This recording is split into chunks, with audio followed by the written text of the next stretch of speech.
একটা মাত্র মুহূর্ত, আর তাতেই 6টা জীবন ছিটকে গেল রাস্তায়। রংপুরের গঙ্গাচড়া উপজেলার বড়বিল ইউনিয়নের নবরকুড়া ব্রিজের পাশে একটি বালু ভর্তি মাহিন্দ্রা সোজা ধাক্কা দেয় যাত্রীবাহী অটোকে। দুমড়ে মুচড়ে যায় পুরো অটো, ছিটকে পড়ে যাত্রীরা। অটোতে ছিল 6 জন যাত্রী।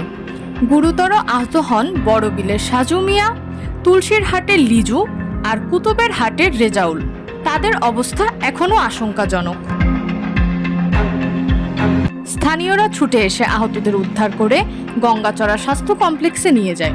কর্তব্যরত চিকিৎসক উন্নত চিকিৎসার জন্য 3 জনকে পাঠিয়ে দেন রংপুর মেডিকেলে। তাদের একজনের অবস্থা ছিল একেবারেই সংকটাপন্ন। এদিকে দুর্ঘটনা ঘটার পর পালিয়ে যায় মাহিন্দ্রার চালক। তবে গাড়িটি আটক করে জনতা মন্থনা বাজারে। পুলিশ জানায় 2টি গাড়ি জব্দ করা হয়েছে। অভিযোগ পেলেই আইনানুগ ব্যবস্থা নেওয়া হবে।